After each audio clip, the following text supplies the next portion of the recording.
2, 3. Every expedition needs a gateway, and for us, that was Calicut. On my first trip, I didn't realise this city was once at the centre of global trade routes. Lone Tree took me to the Mishkal Mosque, a stunning piece of wooden architecture that feels more like a living history book than a building. Okay, so today is our first day on the Kerala expedition and we are on the way to Kapad Beach right now, which is in Kozhikode, which is the very spot Vasco da Gama actually stepped foot in India back in 1498. Him stepping foot in India actually began the whole spice trade between India and Europe, as it was the sea route for Europe directly to India and its spices. So I'm currently standing on the beach where 500 years ago history changed forever. But a fun fact, it's actually not this beach we're standing on right now. He first stepped foot all the way over there, but that was a completely different beach back in the day. How did he find it, you ask? Great question. I asked the same thing. He actually saw a light on in a temple and just followed it. So this is the temple where he would have seen the light, and he made sail for the land, and that's how he founded India back in 1498. But you can't talk about Calicut without talking about the grain.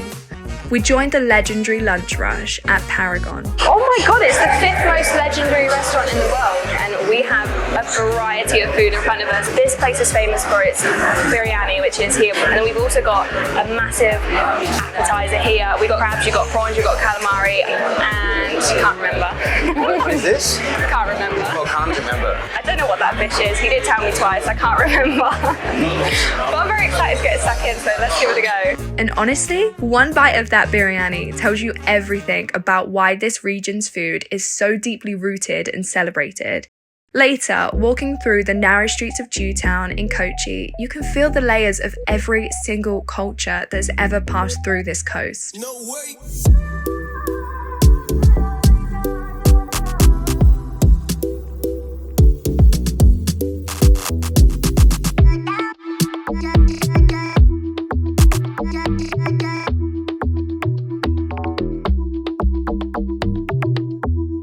Then, the journey turned quieter and more intimate.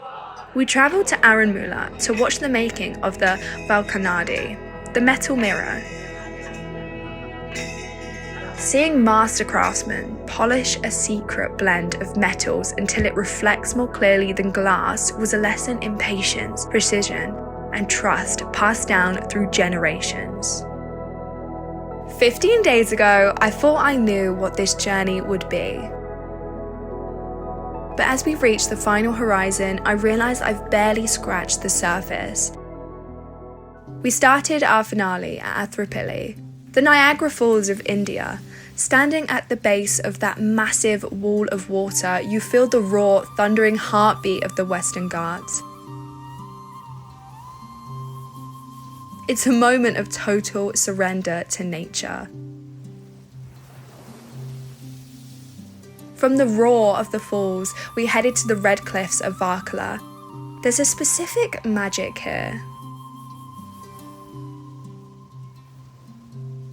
The way the sun dips into the Arabian Sea while the temple bells ring from the cliff tops. It's where the earth finally meets the infinity of the ocean. We ended our chapter in Trivandrum, a city that holds the dignity of the past while looking towards the future. Walking through its wide avenues, I looked back on everything, from the tribal villages of the north to the backwaters of the south. The second trip wasn't about seeing new places. It was about seeing the same places, but with new eyes. Lone Tree didn't just help me explore Kerala. They helped me find a way back to the joy of discovery. The expedition may be over, but the wonder of life? No, that's just getting started.